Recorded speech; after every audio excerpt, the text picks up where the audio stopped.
What's up, guys? Wes, the People's Pitmaster, back again for another episode of the Smoke Ring Syndicate. It's my weekly barbecue podcast that drops every Wednesday at 5:30 a.m. Eastern Standard Time.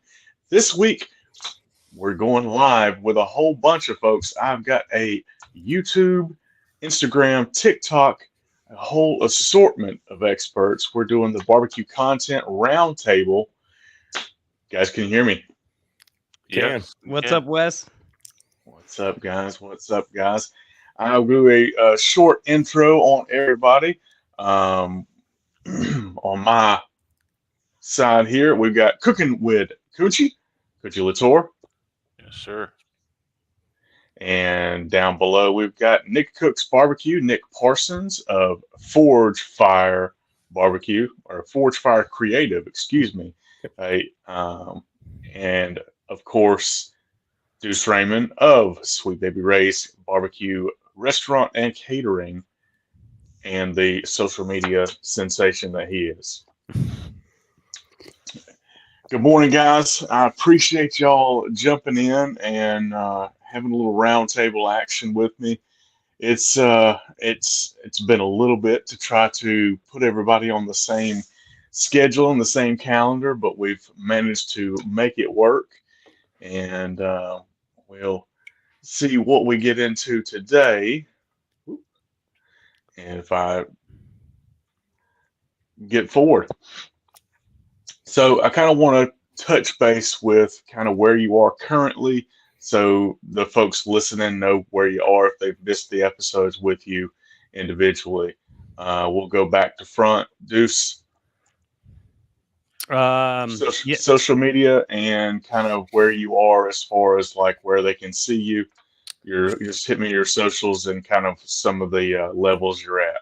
Yep, sure. So I'm at Deuce Raymond on all the platforms: Instagram, TikTok, Facebook, and our at Sweet Baby Race Catering is pretty much what we started really pushing to build awareness and brand recognition for the catering company and the restaurant. So on TikTok, we have just under 400,000 followers at Sweet Baby Race Catering. We just broke 100,000 followers on Instagram, and we have about 60,000 followers each on Facebook and YouTube for Sweet Baby Race Catering. And we just launched a podcast about 4 weeks ago. We're doing weekly episodes. And, the next moving forward, we're going to focus more on building my personal brand. So Deuce Raymond, we just cracked 30K on Instagram followers, and we're just, building awareness that way. And that's where we're at. Awesome, man. You've been busy since last time you and I spoke, and it hadn't been that long. Yep. Nick. Yes, sir. Hit me with your socials, where you at, and what we looking at. Absolutely. So we are at Nick Cook's Barbecue on Instagram, TikTok, YouTube, as well as our marketing company, which is at Forge Fire Creative on Instagram and TikTok. And I think we have a YouTube presence, but we don't really focus on that for the marketing side. But that's where we live. I'm not a massive influencer with, hundreds and thousands of followers like some of y'all are, but I've been a barbecue creator for a real long time. And I work with brands on creating content for their barbecue companies and a couple other niches. So that's kind of our background. Awesome. And last but not least, Cooking with Coochie Latour, buddy. Hey, man. So Cooking with Coochie, that's cooking without a G, WIDKUNCHI on all platforms. So 177,000 followers on TikTok, 185,000 on Instagram, 57,000 on Facebook, and we're just about to crack 10,000 on YouTube. Fantastic, man. So most of what everybody here does is as far as content creation is more of short form, right? when you're getting into short form as opposed to long form, and I consider long form to be like YouTube and that sort of thing. Um, how do you differentiate between the two? Because you're all kind of dabbling in both long form and short form. How do you figure out your audience between the two? It's- Um, so yeah, they're definitely different animals, and really, what we focus on is short form because that's where the attention is at. I mean, that's just what the where the people are at on Reels, both on Facebook and Instagram and TikTok, of course. And then YouTube didn't want to be left out, so they had YouTube Shorts that came on about 3 or 4 years ago, and that's where we get our biggest bang for our buck. It's shorter videos, and now don't let it be confused. You still got to put every effort into editing those videos and making them as polished as possible, depending on your style, of course. But Mhm. um the short form is where the eyeballs are at, and that's what we focus on. We did play around a little bit with long form on YouTube, and um it just takes a little more time to edit and get that much content, and that's more production value. You Mhm. have to be more thought out about how you're getting the angles, and make sure you're fluid with everything that you have going on. So short form is a little easier in my opinion, um and it's just where we're getting the most amount of views and attention. Yeah. Do you think, because you talked about being polished versus kind of the click on and shoot your face type stuff, do you feel like I mean, what you're doing like outside of outside of the reels and such, like running an actual restaurant and being in like sterilized kitchen type deal, forced you into being like let me do the production value and like all the fancy edits and everything? Do you think that boxed you in at all? I think we're kind of in the middle where our stuff isn't super overproduced, and there's a fine line where you want to come off as authentic, but you also want it to be look professional and look good. And yes, being from Sweet Baby Ray's and our background in a professional kitchen, I think I have a little more pressure on me to come across as more polished, and that's kind of like my nature. What you see on the video is how I come to work every day, whether I have a video. I have my polo on, my slacks on, and my hair's combed, and that's just the way it is for me, and everyone's got their own style, and whether I'm on camera or not, if you see me walking on the street, that's what I look like. and Yeah, and so I think for me there's a little pressure that way, although I kind of would be naturally that way anyways. But yeah, I think that authenticity is the main thing. Whatever's mhm, natural for you is that's what you should go with. yeah. What are your We can't thoughts all on be that? coons in the pajama pants while you're grilling and everything, right? Dude, the I Hey, wish the I could pull pajama those off, man. pants, the pajama I pants, wish I could dude, pull them is off. one of my best videos. Even when like I'm standing there and I'm talking for 4 minutes, people watch the videos in my pajamas. I don't know what the deal is, but I was, Bruce said, or Deuce said something about the pressures. And I think a lot of the pressure as far as creating content we take on, as individuals, but if we remain authentic to ourselves, you'll see way better success. And it's evident in how my content has evolved over time. I started creating just YouTube content, the long, overproduced, just real pretty videos, lots of transitions and all of this stuff. And then I didn't grow, you know, as much as I thought. But when I stuck a camera in my face on TikTok, it was just like, okay, people are listening to what I'm saying.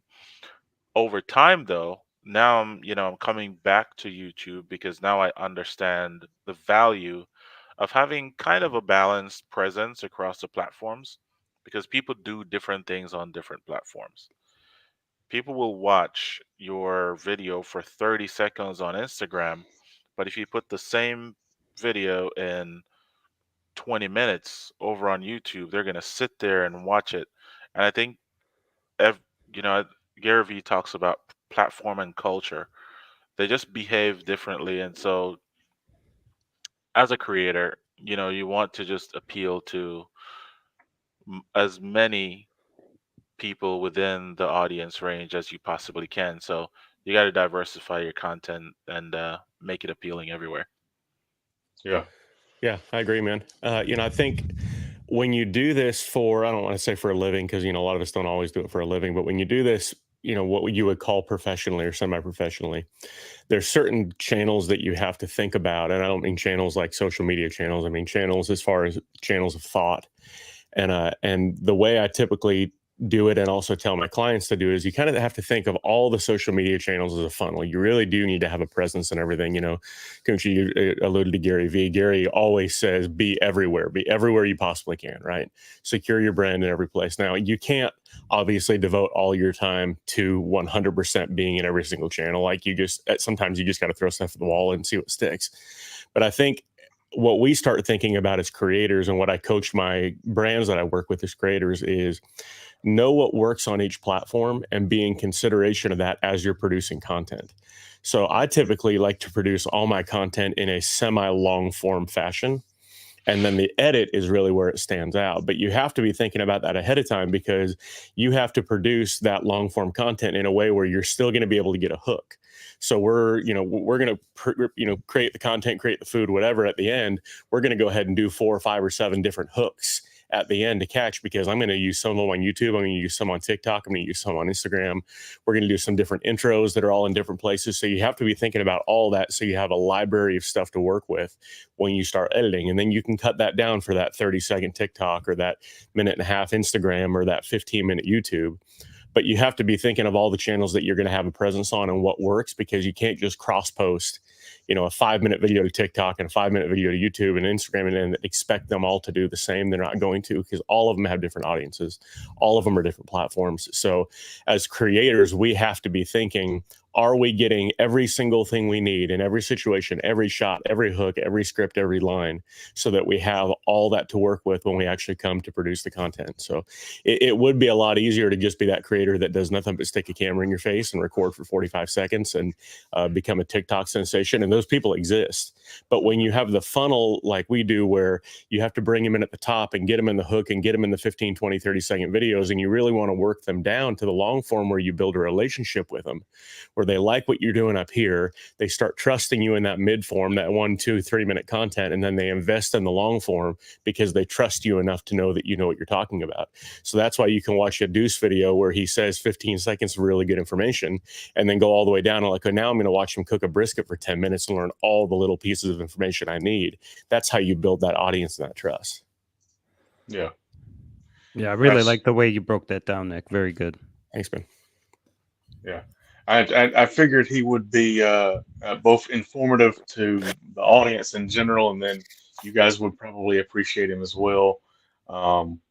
He's kind of has done it before, and it's repeating it, with other brands. He started with the Hasty Bake stuff, and kind of Hasty Bake went from, if you owned the Hasty Bake to like, oh, Hasty Bake's the thing to do, the thing to get. And I mean, like, because Hasty Bake's been around forever, and just content creation and marketing.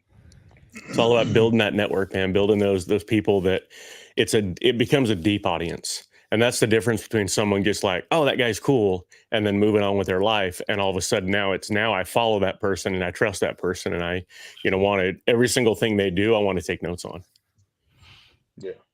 Yeah. Like you said, Nick, when you create that trust, it's evident if you pay attention to what your audience does. I have about between 10 to 20 people who show up on every post, on every platform, every time. And not one of those people has ever said to me, dude, I saw you make this video 6 months ago, or I saw you post the same video over on this platform. the people that are looking for your content and looking for your information, they just want it all the time. Yeah. And it is your duty. I tell people, because I have done the content creation coaching thing a little bit over on TikTok. But I tell people, when somebody follows you because you said, follow me for more, they want more, Yeah. right? And so you have to now decide, okay, do I want to provide more? If you don't want to provide more, do not promise more, right? So I promise people information, and I promise them more recipes like this and more ideas. And so every day I got to show up and just give them more of the thing that I promised them. Yeah. I'll just And say one thing on the more stuff is I get questioned a lot is like, do you ever get scared of pushing your stuff too much? Do you posting too much and wearing people out? And I tell people that it's not even possible because we post every day, multiple platforms. And I still, when I go to the grocery store and I see and that works at the register. She's like, "Oh, what happened to your videos? Keep posting. I haven't seen a video in a while." I'm like, "We post multiple times a day, like Yeah. all the time." Yeah. And it's like it's never going to be enough. So no one has to be scared about producing too much because they think they're going to oversaturate something or be annoying to their friends or whatever it is. Like you could post all the Yeah. time and it's still not going to be over the top. Yeah. You're going to find your people, man. I think 100%. You know, it's like when I'm coaching my brands about in marketing, like email and SMS list, like messaging. If people don't like your stuff, they're going to unsubscribe. If people think Mhm. I mean, you'll have a few haters that stick around just because they like to stir the pot. But for the most part, like if somebody doesn't want to watch your stuff, they're not going to watch it, and the algorithm's going to move them on because they're not engaging with it, right? So Mhm. if you continue to post, the people that stick around, they are your audience. And as creators, I mean, it's our job in a lot of ways to sell in general. You know, we're either selling ourselves, our personal brand, we're selling companies or brands that sponsor us. We're selling companies, you know, Deuce like you or like the Mhm. company I used to work for, where we had a product that we were trying to push behind it. But when you come at it like Kunshi said, where you serve, the sell comes really easy because people, you know, they trust you, they know you, they believe you. So when you say, hey, this is a really good product, they actually believe it because that you've invested in them enough and educated them enough and served them enough that now they've given you the right to sell to them. And they're not turned off by that sell. They're not turned off by the amount of content we produce, even if the content is about selling, because they trust us. yeah, That's that's awesome. I mean that's sales 101. People buy from people who they know, they like, and they trust. And granted, they can't shake your hand, but they've seen you in your element. And I kind of feel like um, Kunchi probably has a level of authenticity Mhm. that Deuce doesn't have, because you don't see like the his world outside of just being in the kitchen or being beside the grill. Because like you'll see, Kunchi's kids or his wife in the shot, or a buddy here and there. So it's almost like, oh yeah, that's my buddy Coochie, and you would be able to, like, if you watch his content enough, you would probably be able to recognize his kids or his wife, automatically, just because you've seen them. And with that level of trust, because you see this is this man's family. Granted, he doesn't put the family in everything, but like, they end up in it because Coochie's just doing his thing, and the family just Real happens to life. be there. It's real life, Yeah. exactly. And I explain this to people because people are like, why don't you create more professional content? I share my dinner with you, right? I'm sharing my weekend, like I'm hanging out with the guys. That's what I'm sharing with you. So I share what I do, I share what we eat, like I share the products we use. I'm not here to try to encourage you to go to culinary school or anything like that. I Yeah, literally said, you know what? I'm going to show people what I do. I'm going to show them how I do it. And a lot of people are on for the ride. So you yeah, won't, you, besides the very first part of my YouTube journey, the very first part of my Instagram, you won't see beautiful plating all the time or a curated feed of all of this stuff. It's literally my day to day. And Yeah. I do more live content than I do actually record stuff, but I still post multiple times a day, and it's the same thing. There are very few videos that come from an event or a planned setting. But man, like right now, I'm just thinking about what am I gonna have for dinner today. All right, I'm gonna film that. It's not like, dude, I saw this dude did this crazy thing. I got to do it too. That's not where my content comes Yeah. from. And there's a place for Dude, that, but that's not your brand, man. right. And when I do it, I feel weird. If Deuce does what I do, he's gonna feel weird. So whatever your brand is and who you are and how you do things, that's what people are gonna love about you. You can't be, the guy in his kitchen every day, and I can't be the guy in a professional kitchen every day. It just would not work, that same way. Yeah, it's the level of authenticity is, a little bit off maybe. Um, and I don't know, Deuce. I don't know if you can do the island spices. I don't know if that's your speed or not. I could do the island spices, but I could not pull off the pajama pants. I mean, But still, I don't know if people are going to believe it as much as they believe it when Kunshi talks about it. Yeah. They're like, who the heck is this white guy trying to teach me how to cook jerk chicken? That's the problem. yeah, I say you got Deuce over here, making food from a neighborhood he's never been to, and then we got Kunshi in his pajama pants. Just Uh, it's a level of authenticity that Yeah. I don't know. I don't know. He's probably gonna make jerk chicken like next his next post is gonna be jerk chicken. You know that, right? Hmm. I'm gonna Yep. do a jerk chicken poach and call out Kunchi on it for sure. Can now. you please wear pajama pants when you do that? Like, oh just my god! Now we're talking. Yeah. Oh, let's go. So, so the level of authenticity and building your brand and building your followers and posting saying you can't overpost. Um, I almost feel like Gary Vee gets pretty close to overposting, but I'm still a follower, so I guess he's not overposting.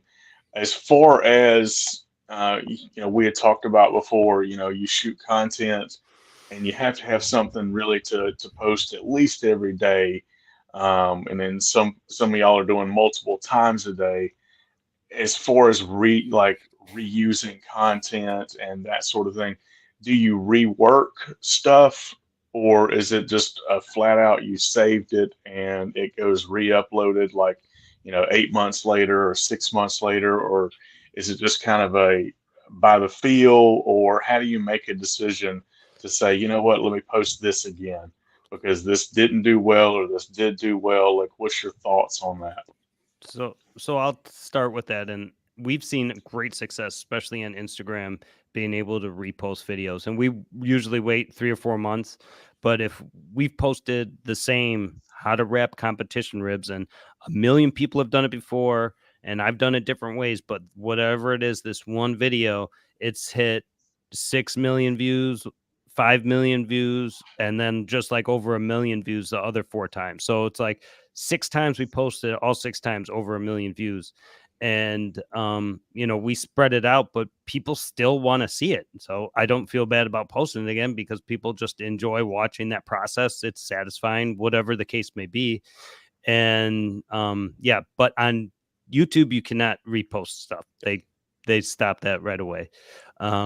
And we don't find as much success with it on TikTok either, but on Facebook Reels and Instagram Reels for sure you can repost successful videos multiple times. I think that's kind of like a cheat code, if you will. Like a lot of people just say they won't do it or they don't like it or however it makes you feel. I don't care how it makes me feel. The people like to watch it, so we're gonna post it.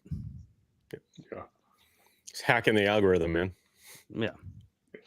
So the the goal of posting and the goal of creating is attention. Okay. Mm-hmm. So the way how I use my content, how I repost, is now I'm in this space where I'm trying to pay attention to YouTube. Because if almost 10,000 people have said, I want to see what you're doing, I now have to go deliver this content that I've been promising 10 people when I say subscribe to the page, right?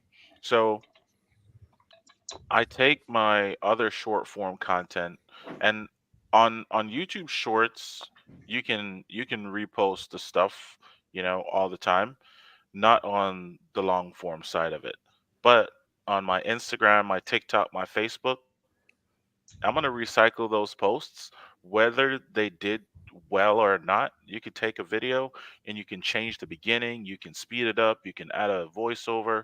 There's so many things that you can do to make a video unique. Now, you have to control in the beginning, you have to make sure the video is shot pretty good, um, you know, edited properly.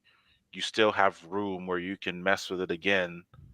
But, like, make sure you are saving that content and also reworking it, because there's times when I'm like, you know what, I can't create Instagram content right now, but I can schedule 10 videos that I have that I know are good, that I know work, and just take this week, be on vacation or, something.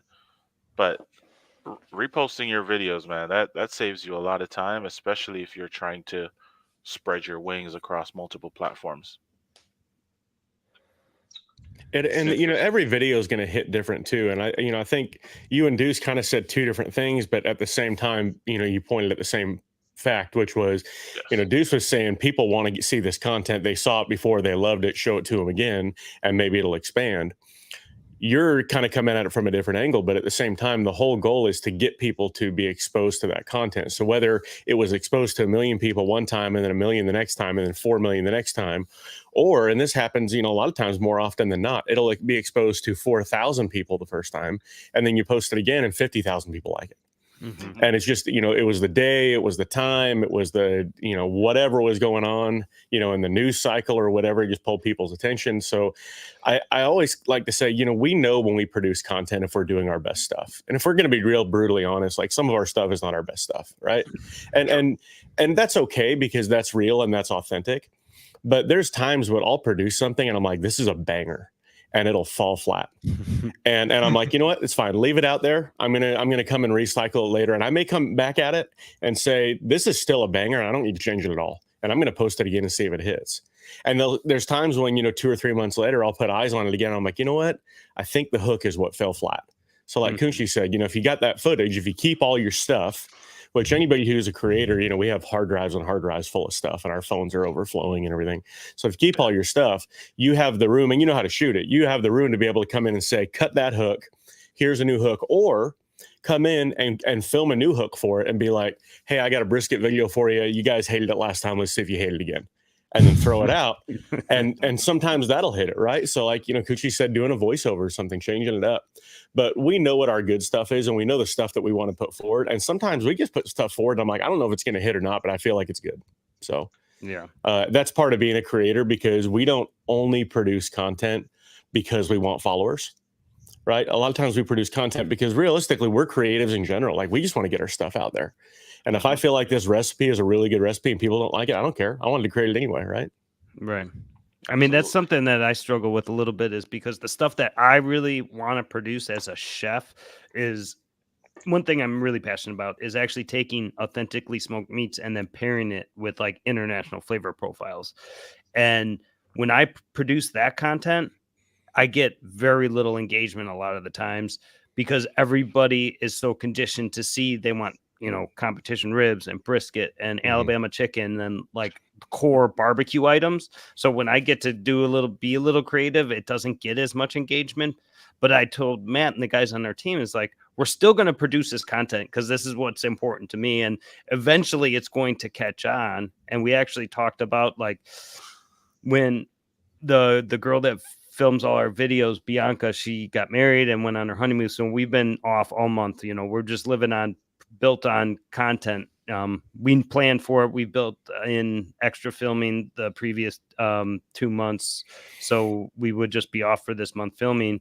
And when she comes back, we're gonna split our time between Barbecue Like a Boss, which is more traditional barbecue stuff, and then we're gonna start filming like a second series. Either it's going to be like more family oriented or more health orientated. One of the two. We haven't decided yet.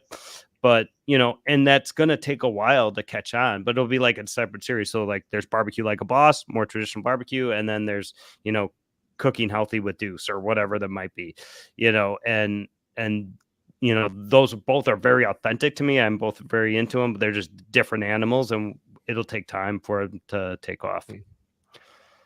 Yeah. Well, and go ahead, Chris. I think one of the ways where I've seen things take off that are not really where I test things a lot is on live streams. So on live streams, I'm testing both the audience and the content, right? I'm seeing like, do I really want to do this jalapeno popper stuffed chicken breast thing? And I go and I'm on live and I cook it. And I'm just like, bro, I am never doing this again. Right? The cook came out great and the food was delicious and everything, but I'm just like, this is not me. I don't want to do this for 2 hours to get 60 seconds. It doesn't sit with me. But there are things, if I'm trimming a brisket, there's 1,000 people watching, right? If I'm doing anything with raw meat, like getting a whole sirloin and breaking it down, there's just so many people looking at that stuff. And it those things kind of guide what I do. Like, oh, so people like to see this. And then I could possibly download that whole live, especially if I do it on TikTok, and go chop it up and make it into a 60-second or a 90-second video. But the idea is we should try whatever it is that you want to work on. As a content creator, try the thing, see if it works, but don't be married to your own ideas, right? Be married to what works. And that's that's basically what it is. I mean, it's the same thing with real life.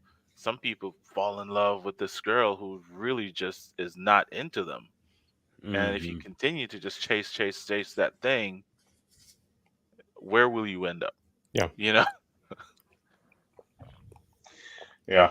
Well, and it's kind of a little bit for me hearing basically all three of y'all going, yeah, recycle videos because they do really well, and it makes sense now that I really think about it, because like I can go back in my brain and go, I've got a Facebook following, the barbecue group that's I think it's around 80,000 people now. And when we hit 50,000 people, I did a massive giveaway with a grill from a grill company, a set of knives, coolers, like it was like thousands of dollars of stuff. And when we gave it away, I had no less than like 100 messages. I didn't hear anything about this. I didn't know anything about this. And I'm like, we posted it in the group like almost every single day. And like, we posted pictures of it as like, the cover photo of the group. And like I did live streams, and like I literally, I shot content exclusively for that giveaway. And I was like, hey guys, we're really, really close. And like people still didn't see it. And it took me until today to realize, you know what? Y'all probably don't eat barbecue every single day, but y'all post barbecue every single day. Yeah. And like I'm literally sitting here going back, and like the stuff that I post, a lot of it is very few videos that I post are repetitive. Like you'll get like the first part of a cook, and then like the finished part of a cook and then like the whole cook together. But it's not like it's very few. Am I like going, hey, this one did really well. Let me try something similar to this, or let me try it again in 6 months. So if nobody else learned anything Somebody, today, I did. somebody explained it to me one time. Like, if you love a song, you like a Snoop Dogg song, you listen to it.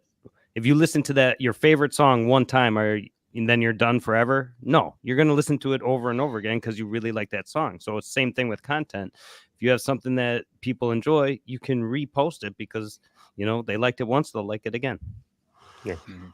For sure. Do you guys feel like, kind of piggybacking off that you've discovered a cadence with your audience as far as this is the kind of stuff when I post on YouTube Shorts, this is what they like. When I post on Instagram, not just from a technical standpoint, like, oh, I need a better hook or I need a different timeline. Do you feel like certain things that you cook or processes that you do perform better in different platforms? Absolutely for me. Like what kind of example? So on YouTube Shorts, people love the videos that I made a mistake. So I try not to edit out all my mistakes, right? I try not to create the perfect video every time. If I see something and I'm like, somebody's gonna say something about that. And I have this one example on YouTube. I have a video that on Shorts, everybody is mad that I probed the salmon, right? And I'm just like, that made you mad? Like I want to show the people who are going to ask, because you have people who are going to ask, what temperature do you pull it off, right? And so I show that, and I said about 145, you don't probe salmon. It's kind of the same thing if I go on any platform that I post the snake method, it's going to do very well. And if I post it every day, it's going to go very well. One of the main thing is there's billions of people out here with eyeballs looking at content. They can't see everything and they can't see you every day.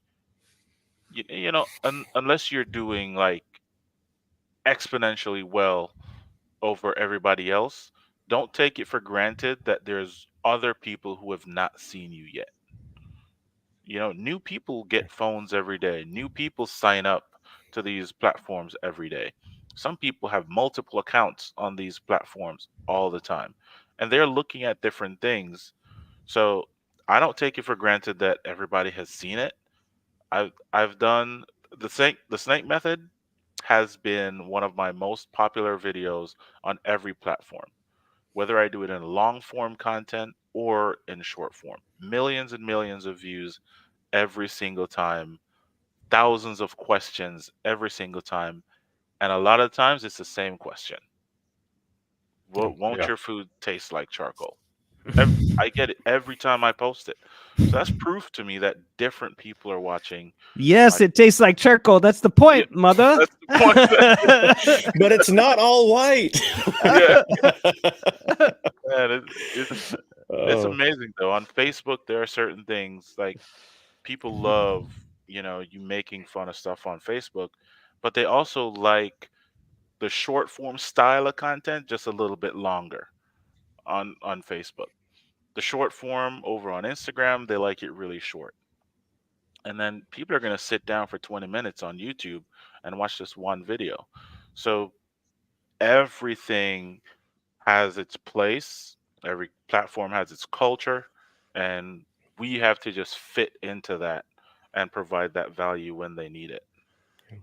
Deuce, have you found Deuce. something similar? Yeah, I think so. I mean, it's kind of across all platforms for us, though. But what Kunchi said about, leaving something in that's wrong, or what we call it is commentability. If Hmm. it's a perfect slab and I just did everything perfect and it looks great, it'll do okay, like, because it looks good.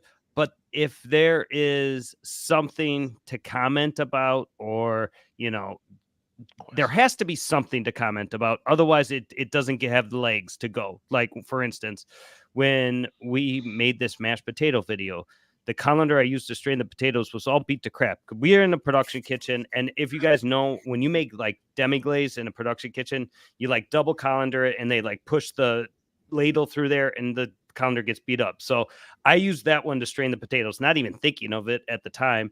But when you watch the video, like that was all the comments. What happened to that thing? It went through a war. Like what? Like, and that's what made that one video blow up.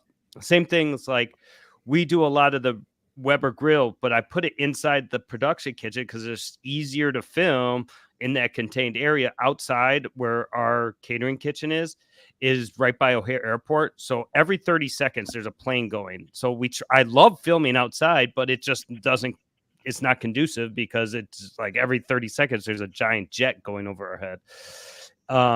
So we have the Weber grill on the inside. People freak out about it. They don't understand like the smoker that's in the inside.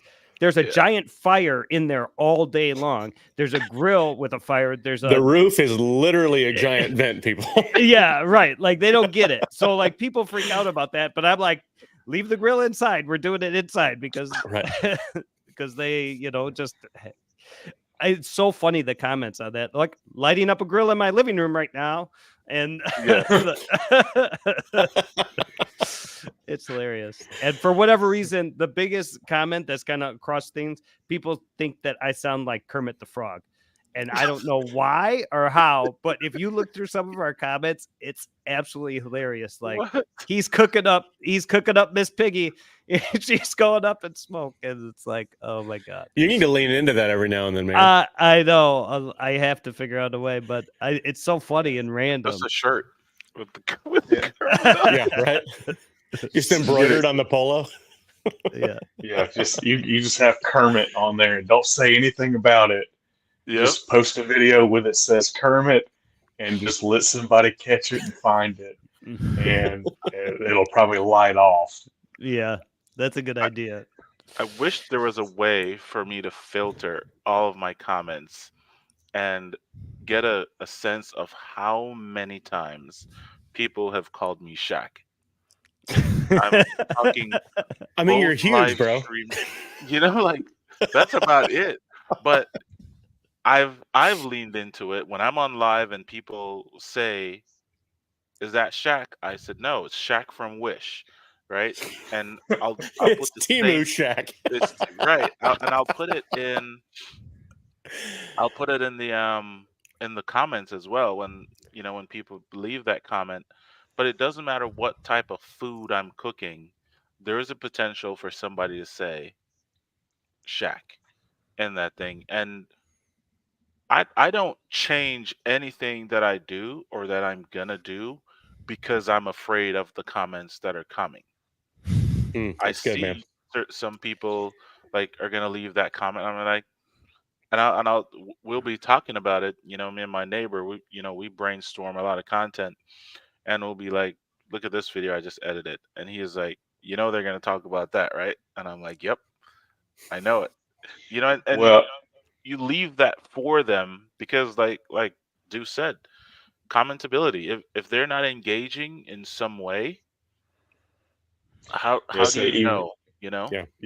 Even negative attentions is still pushing your stuff into the algorithm and pushing it further up in the stuff that they're suggesting on each platform, right? Yeah. Do you guys see this comment from the viewer here? Big Lico? Yeah, I was gonna say we've got a comment for a viewer. I've been waiting for y'all to shut up. So Big Lico Craft Barbecue says, "How do y'all hope the content helps the viewers?" I mean, I'll start up top. I'll just go real quick and start and say, that's what our whole premise is how we are going to add value to the people watching the show. We don't come across as this is our catering company, come buy something from us. I show our rubs and our sauce in our videos, but I'm not telling you, oh, go to deuceswild.com. Here it is. It's on sale today. I show you what I think is going to help you in the kitchen. And that's the premise of everything we do. And then by that, adding value that builds attention to our brand. And that's how I benefit from it. But, from the core of the video is how can I help someone do something? How can I help them become a barbecue boss? Giving them some of the information I have and hopefully help them make a better meal for their friends or their family, something like that. So that's how I think about it. Good. What about you, Kuchi? As for me, I hope that you see what I do not as showing you what I do, but I'm showing you how to do. Hmm. Right? So I'm not here to show off. I'm not here to flex on you how expensive my grill is. Everybody can pick up a Weber kettle. Even though, like I Go ahead, do, Rich. I will profit if you go and buy this from my link or whatever it is. But I'm also going to tell you, dude, go check it out on Facebook Marketplace, right? I always tell people I bought my first Weber grill for $25 on Facebook Marketplace from a dude that said, "Man, I retired and I just want to travel." And he was just selling everything. And I was like, I want that grill because I kept seeing the grill in Wes's Facebook group. Now, You're welcome. the the other side of that is I hope that everybody will take something from my content, whether whether it makes you happy or it makes you mad. It's really not the most important thing. But do you see how I set up the fire here, or do you see how before the steak got to a certain temp, I now started to sear it? It's really that really is my MO when it comes to cooking, and that's the motivation and shameless plug here behind my book right now, where it's all about Ding. the process, right? It's about the process in that book, and not Click the there's link 10 below. recipes in the book. You know what I mean? But everything is about how I do it, and hope that you can replicate it and invite me to dinner one day. Yeah. I like to tell people like bad barbecue doesn't do anything for anybody, right? So we all have a vested interest as barbecue guys in general. I mean, this is true of cooking, but realistically, in barbecue in the space that we live in, we all have a vested interest in making sure that people who want to cook barbecue, whether they're starting or whether they're 20 years into it, they're constantly improving the craft. And the reason I say that is I feel like it's that rising tide type of thing. If Hmm. everyone's okay with mediocre barbecue, if you have one barbecue restaurant in town and it's absolute shit, then like that's what people are going to set the bar at, right? But if you can be the guy in the backyard that everyone wants to come over to your house because you blow that restaurant away or you blow everybody else away, now you've raised the bar. And what it's going to do is it's going to force competition between your next door neighbor or that barbecue restaurant in town or the next guy in the barbecue competition or whatever it is.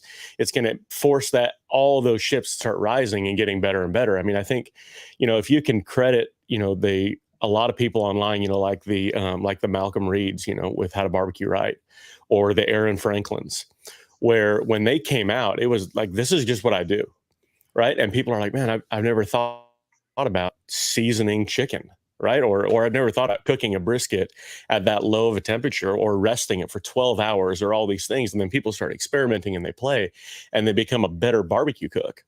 What it's done is it's raised all those ships. So, the comment in question was about, how does your stuff add value?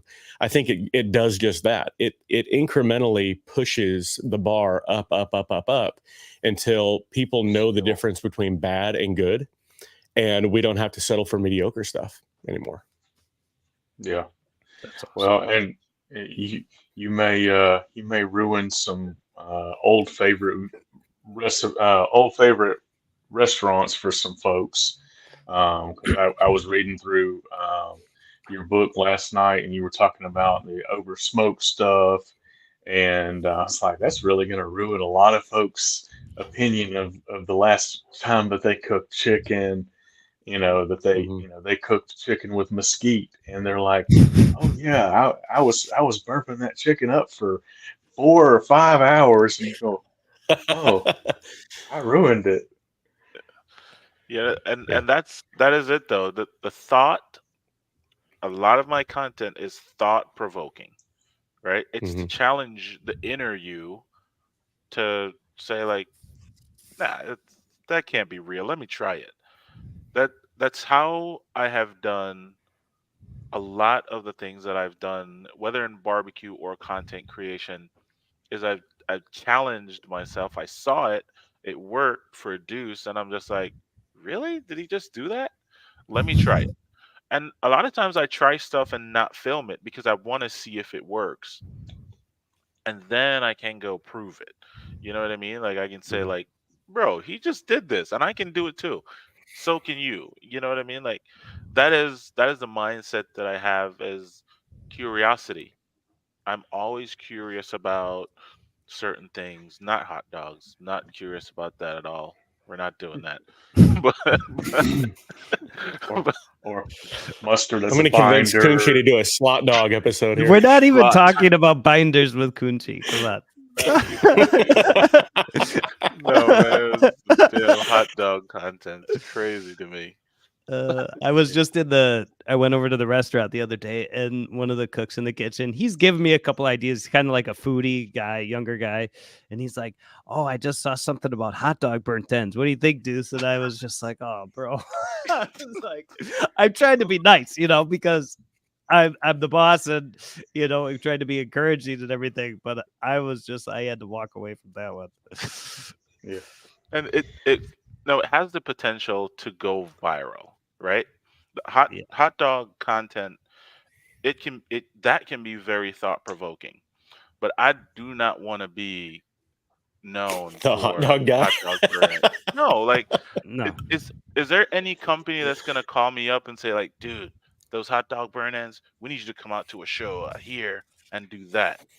And if you call I me mean, and talk Sweet to me Baby about Ray's that, has the dude, contract already written up for you, man. yeah, Yeah, right, right. Yeah. yeah. I mean, you can They're keep about that to fly money. you to Atlanta. Yeah, I'm not gonna be that guy, bro. I'm telling you right now. It's one of those things where you kind of have to decide like where do you want to live? You know Mm, what I mean? As a creator, and we're taking up real estate on the internet. You know, Hmm. that's what we do. Do you want to be in the wrong part of town? I don't want to be over there. And it's really just how I look at, when I'm picking like what I want to do and what I want to try in my content. I think that So yeah. you make an interesting point though, because I think what we saw, and maybe it was a COVID thing, in 2020 when people are sitting home and they're bored and they're like, I'm going to go viral on the internet. I feel like for a couple of years there, it was just like, how extreme can these, new content create, the chicken and Yeah. the watermelon crap. And everyone who Yeah. knows how to cook is like, that is going to be the grossest, most gummy chicken skin you've ever Ugh, had in your Yeah. life. But people are like, yeah. oh my gosh, it's so cool. Then everyone had to try it. And it's all these trends. And I feel like we've now kind of settled to the point where people are like, okay, I'm over the shock and awe of just bullshit content. Yeah. And I'm more drawn to the people who actually know what they're doing, who are actually educating, who are adding value to my life. Like there is a place for that shock and awe, but there's not longevity in the shock and awe. No. Yeah. And let you, I mean, unless you really think you can keep that kind of thing up, I mean, how much hot dog content can you produce, right?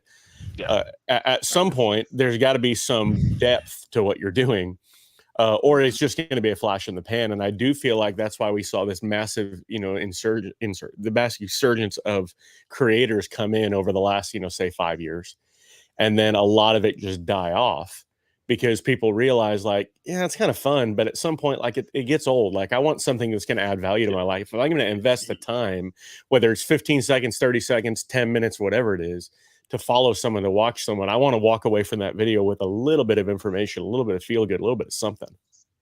Yeah. There's got to be more substance to you than like I write currently like a current event like the everybody knows the Haktua girl, um, but she is like she has kind of turned, um, she's kind of made a turn and gone away from the stupid 10-second clip that made her quote unquote famous, and like she's selling merchandise, she's on like all these different podcasts, and like very few, like, I'll see little clips here and there, but very few of the clips that you're seeing are anything to do with what she started.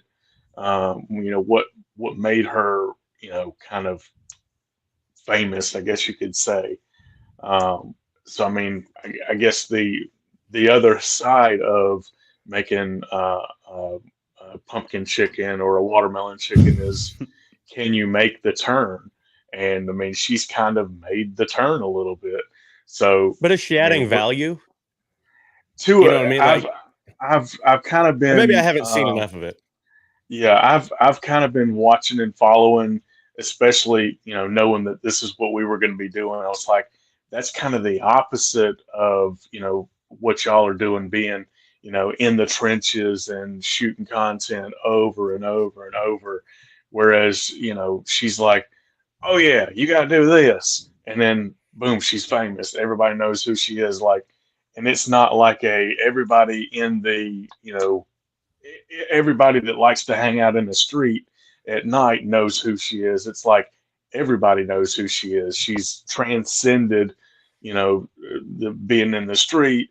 She's transcended. I mean, I know about her. Y'all all know about her, and y'all are all barbecue people. Y'all aren't hanging out in the streets and doing that sort of thing. And I mean, like, one of the guys at work is, he's a golf guy. Like, he goes and plays golf anytime he can, and he knows exactly who she is. So she's kind of transcended through what her niche originally was, which I don't think it was a purposeful niche for her, but like, she's transcended through that.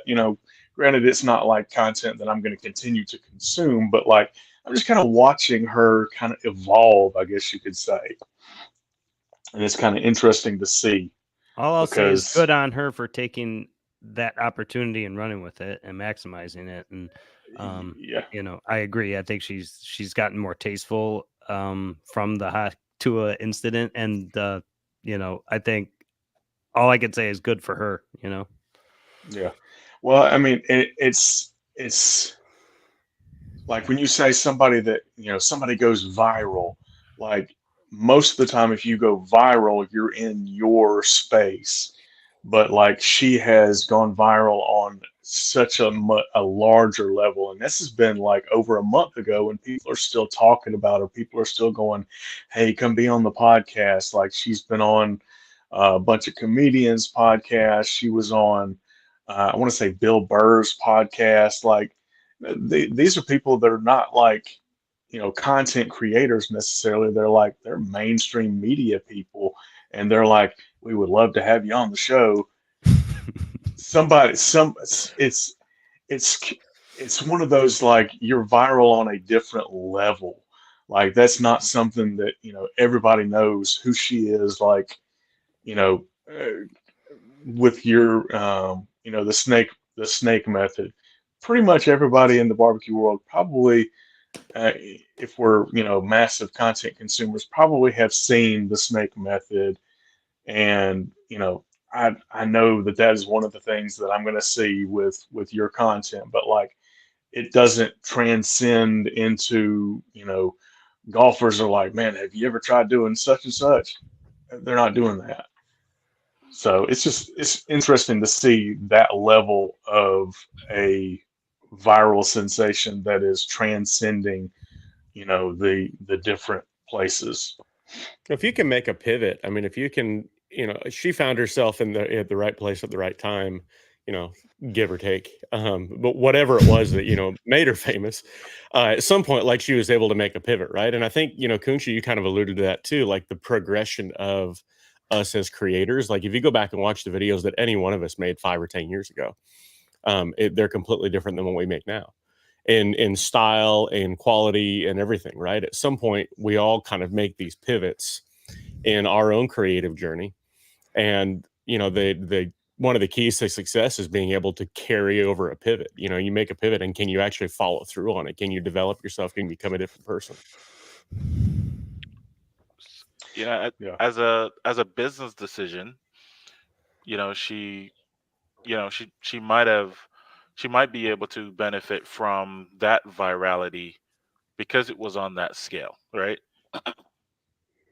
Now, we've seen that. We see it all the time because we're kind of growing up in this content space over the last few years, and we're seeing, like Stale Cracker come through, and we've seen like all the comedians who start making skits.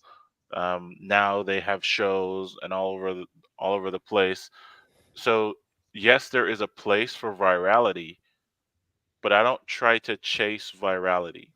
Number one, Mm, virality makes me busy. Like I have to be answering questions and like all this stuff, and like, man, I don't love virality as much. It was cool in the beginning, but now like I'm like, bro, I gotta shoot other stuff today. I can't be talking about this for 2 weeks, because you guys are just consuming that. Um, but I also don't want to walk into the grocery store, me and my daughter, and this person is gonna be like, "Bro, did you said that?" And I'm like, like my daughter is like, "Dude, he noticed you, right?" I Yeah. want her to still be proud of whatever I was viral for, not for something that I'm gonna be like, man, I'm gonna have to spend forever now trying to distance myself from that thing, Hmm. right? And there are certain things that I just feel, I see it and I'm just like, you could never pay me to do that. And, that's Yeah. just one of those things for me. Yeah. Well, I mean, it's kind of six and one, half dozen any other, as far as like you need the attention, you want the attention, but do you want that kind of attention? You're getting attention both ways, but from the pop, the shock, you still got to make the turn back into what it is that you want to do. Whereas if you're, in the trenches and pounding sand and putting content out, you don't have to make necessarily such a big pivot. Like, you can go from making super fancy videos to pajamas, videos, and you're never gonna live that down, bro. No, I'm I will good say with it, man. I leaned in. there's a negative side to virality too that I think, as business people, we're content creators, but at the same time, like we run a business in content, right? Mhm. And the negative side of virality is that we spend weeks and months and years curating an audience of people who like our stuff, follow our stuff, engage with our stuff, right? Like we watch our reach, we watch our engagement rate, we watch our frequency, like we're analyzing metrics to try to figure out how, like the question before, how can we better serve our audience? If people engage with this, that means they want to see it, so we're going to lean into it. When Hmm. something goes viral, it helps us in a certain way because we have more eyes on us, right? But what it does is it absolutely tanks our engagement rate, Mhm. Hmm. because people will see it, but yet they're not going to continue to follow me. They're not going to continue to be part of my tribe. Yes. So when something goes viral, you actually have a recovery period where, Kunchi said, like at a very practical level, like you're answering questions or deleting trolls or whatever it is, to kind of try to curate your audience back in and wrangle them back in.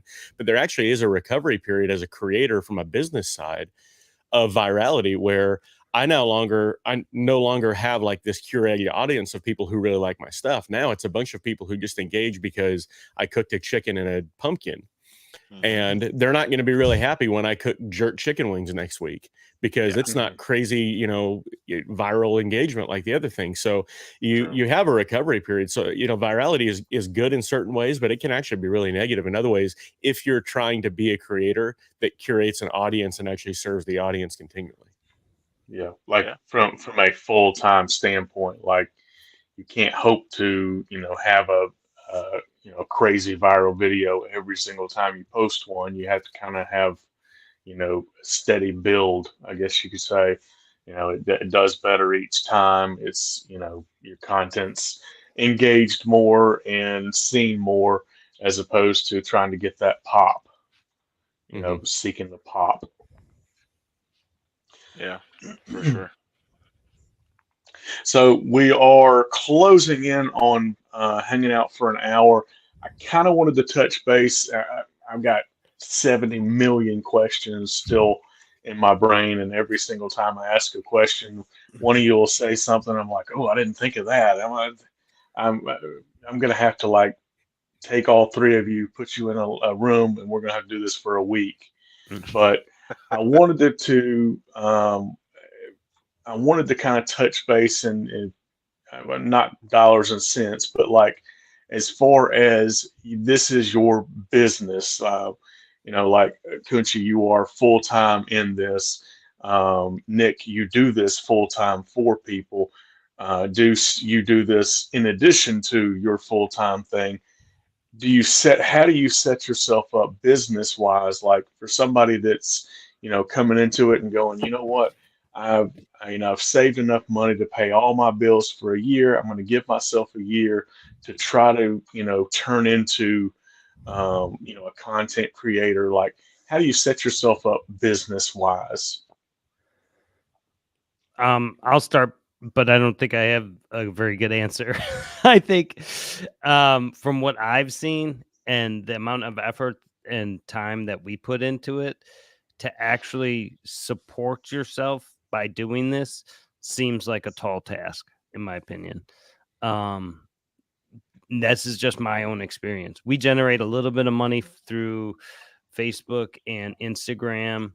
I generate a little bit of sales to the Deuces Wild brand, and I Hmm. know I generate sales through to the catering business. It's just very hard to track. I mean, it's Yeah. just very hard to track whether did they see us did they see us on Instagram or on TikTok? Did they see one of our vehicles driving by? Did they see me at the gym wearing a catering shirt? It's very hard to track on how all the leads come in. Yeah. Because at the end of the day, most of the time people will put Google is, we have them fill out a Hmm. form after they call in, and they most of the people put Google, but what led them to Google? Was it a Yeah. TikTok or an Instagram or something Well, else? yeah, and like your content creation, like because you have the full-time job, like it is, I liken your stuff to just flat out just lead generation. Like it doesn't have Mhm, anything to do with you making an income. It's like, let me make a customer. mhm. Let me create a customer out of thin air by doing what I do and them seeing what I do and I'm going, oh, that looks tasty. And it's obtainable because it's right here. This is the address, whatever, whatever. Um, Yeah. But it would be scary to me to solely rely on being an influencer or content creator for income. But I don't look at it like that. So I don't have the best perspective on it. So I'll yeah. pass. So What do you think? as far as this goes full time, I'll I'll I'll start with this. Don't go in it for the money, right? That's the true for any field that you're going to, and people take this sometimes as a slight, as like they're telling you don't do it. I'm not telling you don't do it, but don't come in and expect like hundreds of thousands of dollars in sponsorships and sales and all of this stuff.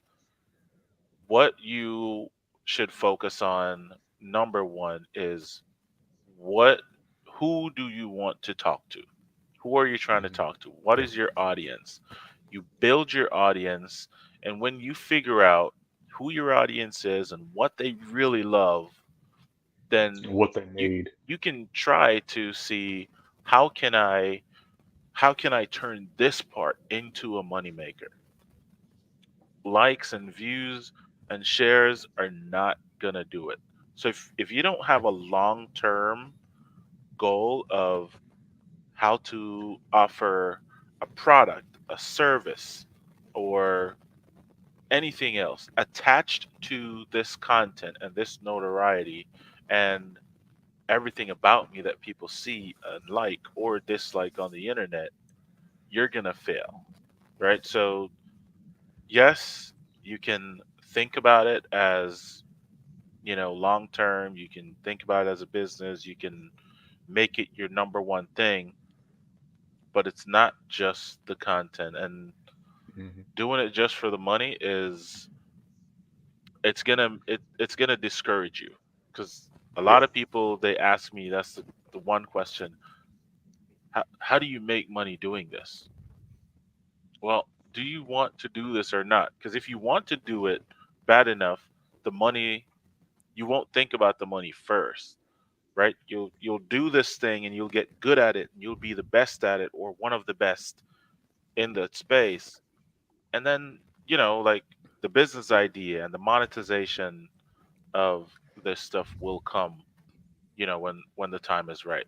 So I try to Yeah. dissuade people from thinking about how they're going to make money from it. There are ways, but what are you willing to do for it?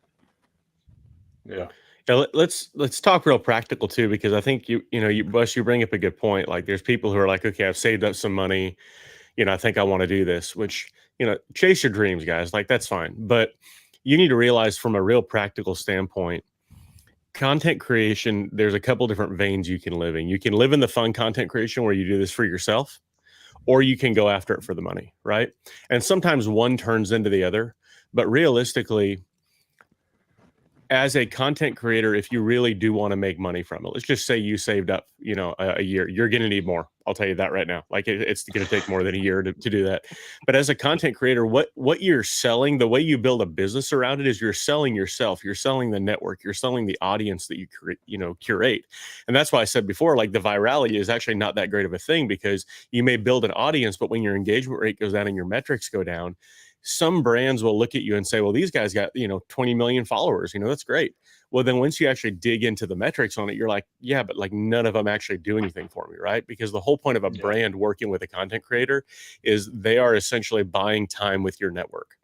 So Kunshi, I think you hit the nail on the head, man, is when you build an audience around yourself and around stuff that you love and stuff that when you actually get a brand deal, when you work with a sponsor, and you use that product, the people that watch you and engage with you, they will engage with that product. They will buy that product. They will support that brand because they know you, right? They know you, like you, trust you. They know that what Kunshi does, I trust to the point where I'm going to go buy that B&B charcoal, right? Because he trusts it. I see the product that he produces. It's a clean product. Now there's a good name behind that. If you hadn't actually built that audience, then they're never going to buy it. And a brand is never going to want to work with you. So the way any content creator makes money is brand sponsorships. I mean, that's what it comes down to. I know very, very few people who will just make money on views alone. They get a little bit of a, some mailbox money from YouTube or whatever. And the people that go viral, like, they can get a windfall check every now and then. But as far as sustainability, you get that by doing brand deals. And the way you do brand deals is having an audience that knows you, likes you, trusts you, and you've taken the time to build that up. And honestly, it's going to probably take more than a year to do that. So, job much more one, than a year, for sure. yeah, I mean, I would say it's got to be a 5-year plan that you're pounding it out to really, that's what don't quit your day job, guys. Like, do this on the side, build up your audience, figure out what they like, figure out, like Kunshi said, what resonates with them. And if that's who you are, then lean into it and start building up that product. You can't come in it, and say, I'm a car salesman, and people are like, cool, what car are you selling? Well, I actually don't have a car to sell. No, you have to have a product to sell. Well, your product is your network, and the network takes time to build to the point where you actually can say to a brand, look at what I've constructed. This is worth paying me money for. That's how content creators actually make a living at it. And it's not something you can do overnight. So like you said, it's much better to focus on creating quality content and curating a really good network that engages with you. And then the other stuff can come, but it can't come if you don't have that network. Oh, Yeah. Well, sure. I mean, you go, well, you got to have a brand deal to turn into a book deal to turn into whatever else, or you have, the content creation because you have the product, you have barbecue, you have catering. So like it's kind of, either whichever avenue you have to have something to offer outside of. I sure do look good, don't I?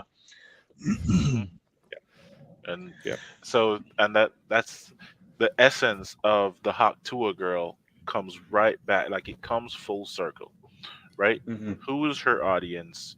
What are they interested in? Can I sell something in that space? Like, Hmm. cool.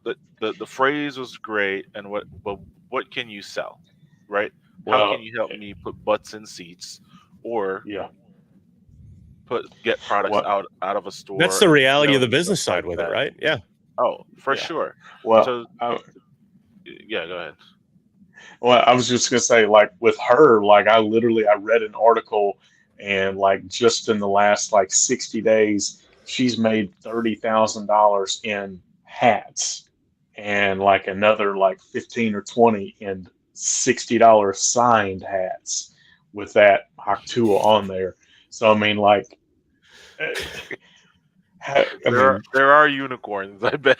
Yeah. she she's truly a unicorn. Well, but Oh you know man. what? To her credit, she Yeah. found an audience that enjoys the product, and she's doubling down on the product. Now, is there longevity in that? Who knows? Maybe, maybe not. You know, will she find a voice with it? Maybe, maybe not. But I Yeah, mean, but she's actually done in a short period of time. She's done what we're saying to do, which is build the audience, which she, you know, inadvertently built very quickly, and then give them what they want if that's truly you. So, you know, take the hmm paycheck and run. Yeah. yeah.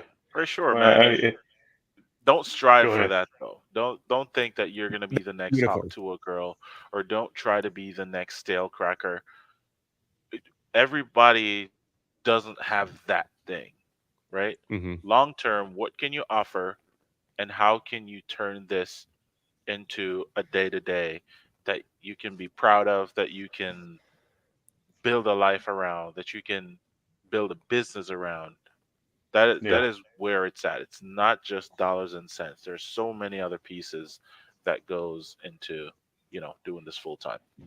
Well, and you know what? And I know we're kind of wrapping up here, but I'll give you a really good example of someone that we know is like Derek Wolf and the Fire Crew, right? Like they Mhm. spent years building up this really good content. All the whole network of all the influencers that they spent years building up this really good content, and then said we're going to build a business around this content so that we can not just make money on our own, but actually put forth a business that's going to make money as well.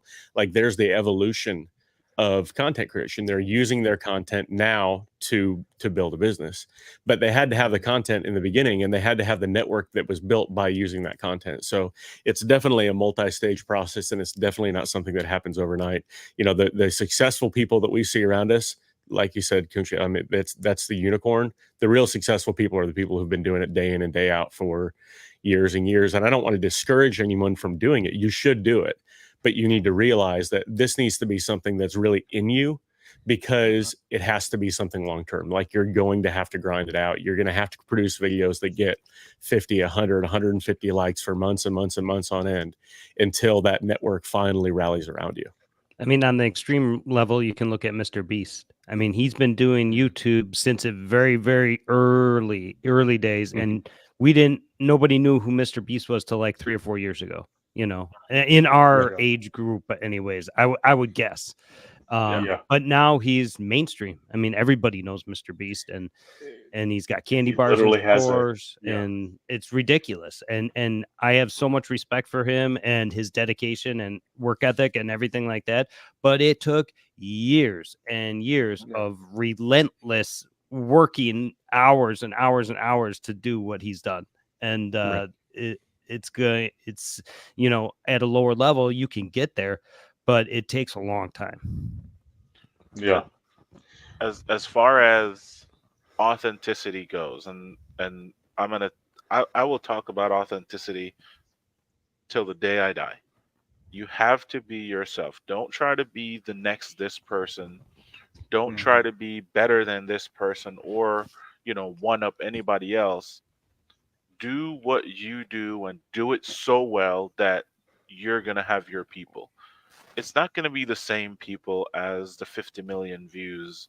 You know what I Hmm. mean? And it's not going to be that. But out of your 20,000, are there 5,000 people who would spend $50 with you every month and put money in your pocket?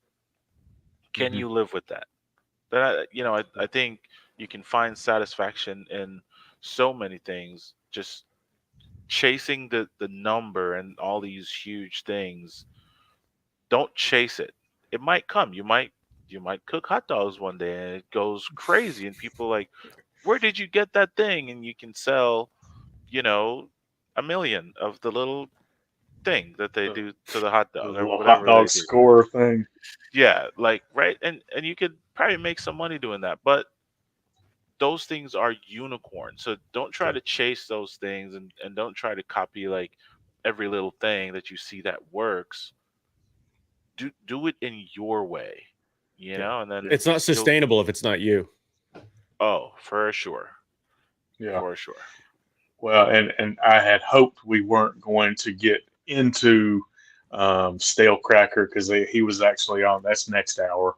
But like he is, oh yeah, like it's an exaggerated portrayal of who he is, and like it's like you're having to put on a show if you're out and about. Like you got to be Stale Cracker if you're out and about, whereas like Deuce or Kunchi, you guys can just be you because that's who you are on camera. You don't have to, like you don't have to go to work and put that uniform on per se.